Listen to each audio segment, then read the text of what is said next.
There's a version of you that answers every message within minutes, that never lets a call go to voicemail when it's someone you care about.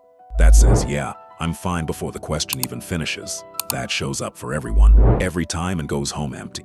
You don't call this a problem. You call it being a good person. But there's a moment, and maybe you've already had it, or maybe it's coming, where you're sitting somewhere quiet, and you realize you don't actually know what you want anymore. Not what you want for dinner. What you want. What kind of life you were trying to build before you got so busy maintaining everyone else's. That moment is not a crisis, it's a door. This video is about what's on the other side of it. Not about becoming cold. Not about punishing the people who took too much. It's about something harder and quieter than that. The slow work of finding out what you actually are when no one's asking anything of you. We're going to move through this carefully. Jung's map of the psyche. The Stoics, not as motivational posters, but as men who actually lived under pressure and wrote about what held them together. And some scripture that doesn't get quoted at self-help seminars because it cuts too clean. By the end, you won't have a 5-step plan, but you might have a question you can't put down. That's enough. Let's go. Think about the first time you said yes when you meant no, not last week. The first time. You were probably young enough that you didn't have the language for what was happening. You just knew, somewhere in your body, that saying no carried a cost you weren't prepared to pay. Disappointment. Withdrawal. The particular silence of someone who expected more from you. So you learned. You learned that being available kept the peace. That making yourself useful was the closest thing to being safe. Nobody sat you down and taught you this. It happened the way most important things happen, gradually, through repetition, until the behavior stopped feeling like a choice and started feeling like personality. Carl Jung had a name for the self you constructed through that process. He called it the persona, from the Latin word for the masks worn by Roman actors. The persona is not a lie, exactly. It's a negotiation, a version of yourself shaped by what your environment rewarded and what it punished. For some men, it becomes the reliable one, the strong one, the one who doesn't need much, the one you can call at midnight and he'll pick up. Jung's point wasn't that the persona is bad. It's that when you can no longer tell the difference between the mask and your face, you're in trouble. Most men who are excessively available aren't weak. Many of them are intelligent, capable, deeply loyal. What they share is something more specific. An early education in the consequences of taking up space, of having needs, of being in some moment that mattered too much for someone they depended on. So they made themselves smaller, more useful, more predictable. The world rewarded them for it, at least for a while. The problem is that the world rewards the persona. It doesn't know what to do with the person underneath. Epictetus, a Stoic philosopher who was, before anything else, a slave, understood this from a position most of us will never occupy. What he found in those conditions was a distinction so precise it reads almost like a surgical instrument. Epictetus wrote, "Make the best use of what is in your power, and take the rest as it happens." What is in your power is narrow, shockingly narrow. Your judgments, your intentions, your response to what happens. Everything outside that, other people's opinions, their moods, whether they stay or leave, is, in his exact word, not yours. The man who is always available has confused those two categories. He has built his sense of self on territory he doesn't own. Every time someone is disappointed in him, he experiences it as a verdict on his worth. He is managing something that was never his to manage. It's not a character flaw, it's a map error. The psychological term for what lives inside that pattern is enmeshment, a state where your emotional regulation is tied to someone else's emotional state. You don't feel okay until they feel okay. Their silence becomes your emergency. You become, without realizing it, a thermostat calibrated to someone else's comfort. The exhausting part isn't the work itself, it's the monitoring. The constant low-level scan. Are they okay? Did I say something wrong? Are we still good? That vigilance doesn't turn off when you leave the room. It runs in the background. The way an app you forgot to close drains a battery. And at some point, something in you starts to protest, not loudly, just a tiredness that sleep doesn't fix, a flatness behind the eyes, a sense that you are very far from yourself. That tiredness is not weakness, it's information. The work that begins here starts not with changing behavior, but with changing the question. Not how do I become less available? That's a tactic, and tactics applied to the wrong diagnosis make things worse. The real question is, what are you afraid would happen if you weren't? Underneath most compulsive availability, if you dig far enough, you find the same fear. That without your usefulness, there is nothing left that anyone would stay for. That the person behind the persona, the one with his own needs, his own limits, his own silences, is not enough. That fear is old. It was formed before you had the tools to examine it. Naming it doesn't dissolve it, but it changes the relationship. You stop being a man, driven by a fear he doesn't know he has, and start being a man who can choose slowly what to do with it. Seneca wrote a letter to his friend Lucilius that begins with a line so direct, it almost sounds rude. Seneca wrote, Omnia Lucili aliena sunt, tempus tantum nostrum est. Everything, Lucilius, belongs to others. Time alone is ours. He was one of the wealthiest men in Rome, advisor to an emperor, and he opened a letter to his closest friend by saying, the only thing I actually have is time, and most men give it away without thinking. What Seneca was describing wasn't a productivity philosophy.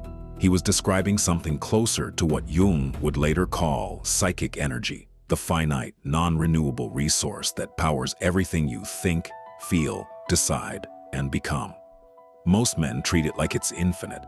They spend it on arguments that don't matter, on relationships that only function when they're sacrificing, on the maintenance of a version of themselves that was never really theirs. And then they wonder why they feel hollow. Here's something that doesn't get said clearly enough. You don't only lose energy when you're with the people who drain you. You lose it after, in the car on the way home, replaying the conversation, constructing the argument you should have made. At 2 in the morning when the thing said to you 3 days ago surfaces again, uninvited. In the low-grade vigilance that runs underneath your regular life, the monitoring, the anticipating, the managing of what hasn't happened yet but might. Psychologists call this a rumination. What's it for now? The mind returning again and again to an unresolved wound, not to heal it, but to rehearse it. To look for the version of events where you come out okay. That version doesn't exist.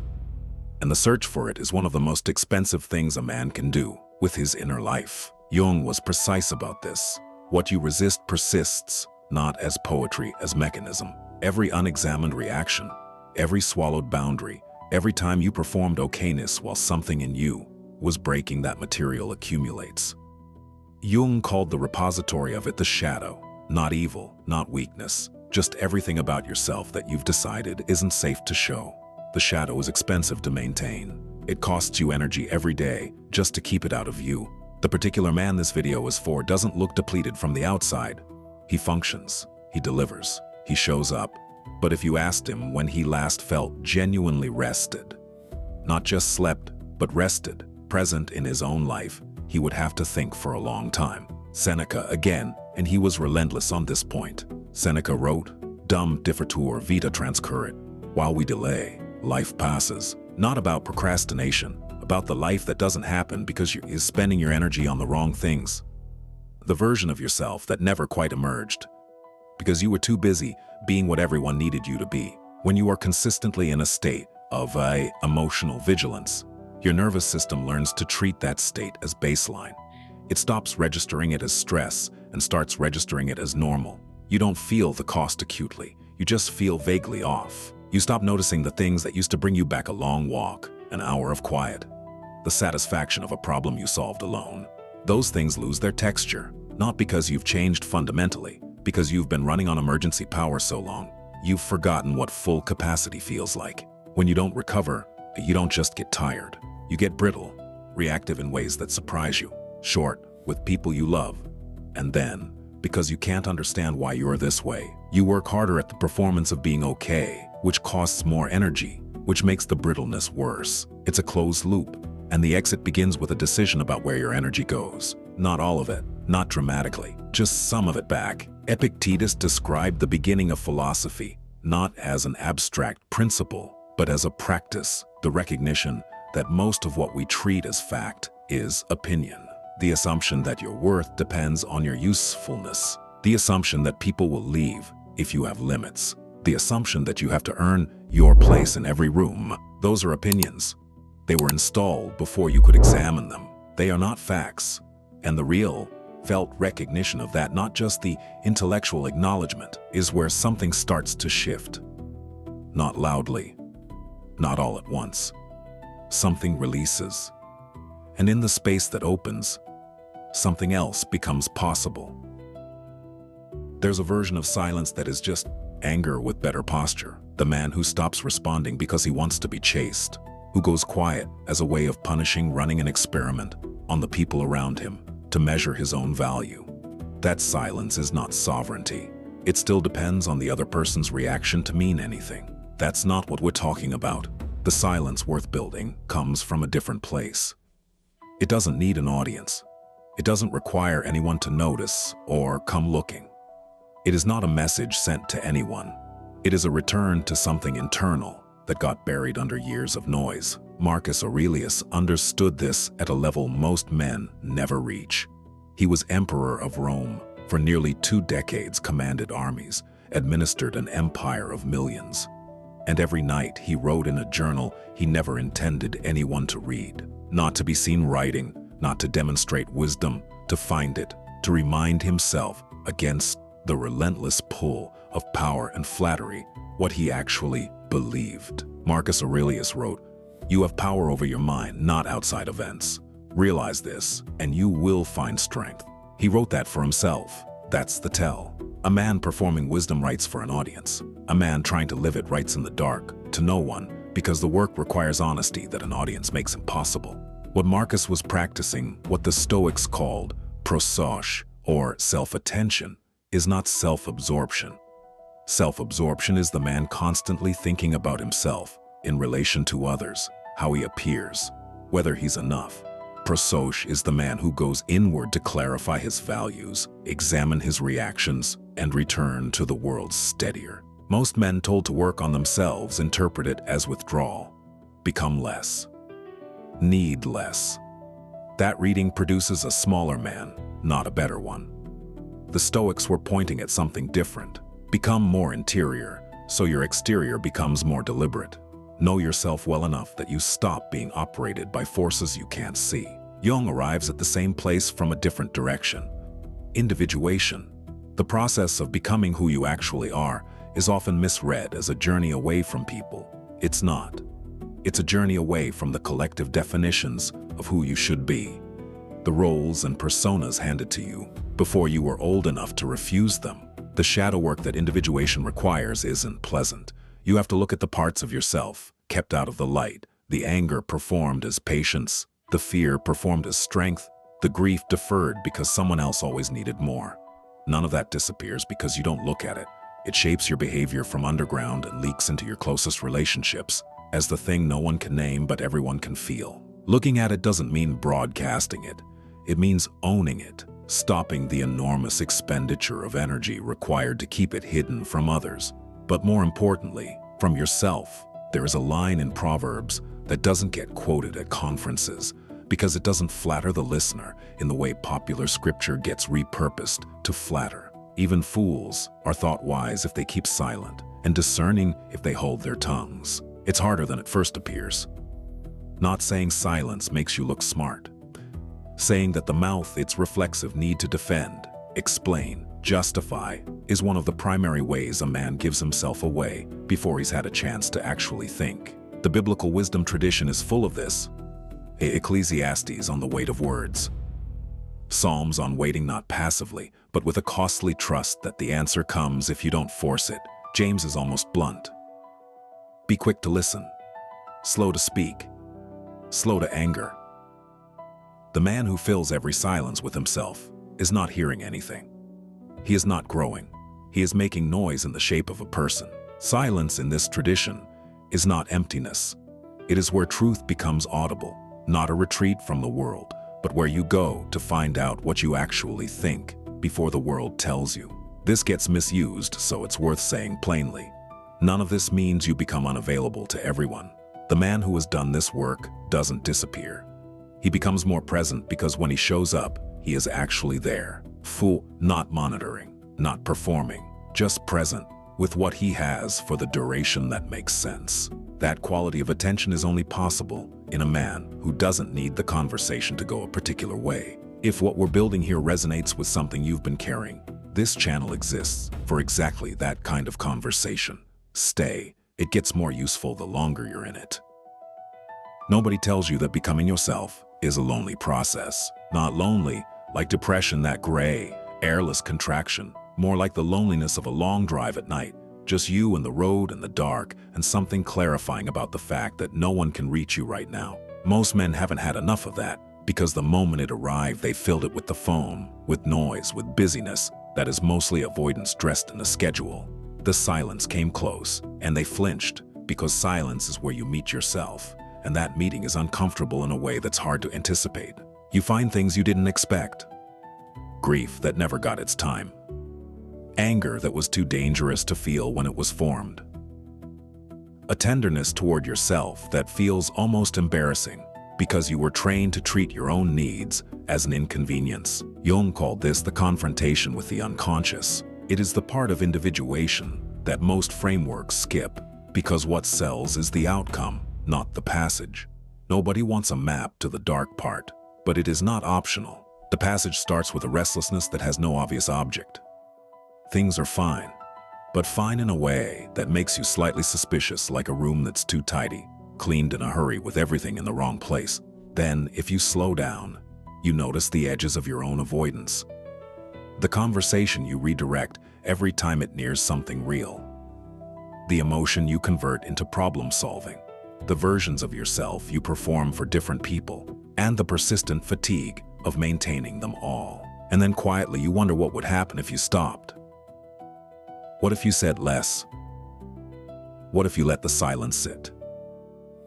What if you stopped explaining yourself to people who weren't asking in good faith? The first few times it will feel wrong. You'll feel guilty. You'll reach for your phone to smooth something over and catch yourself doing it. The catching is the beginning of something. Marcus Aurelius wrote, "Confine yourself to the present. The man who is always available lives almost entirely outside it, in the anticipated reaction, in the future disappointment he's trying to prevent, in the past conversation he's still revising.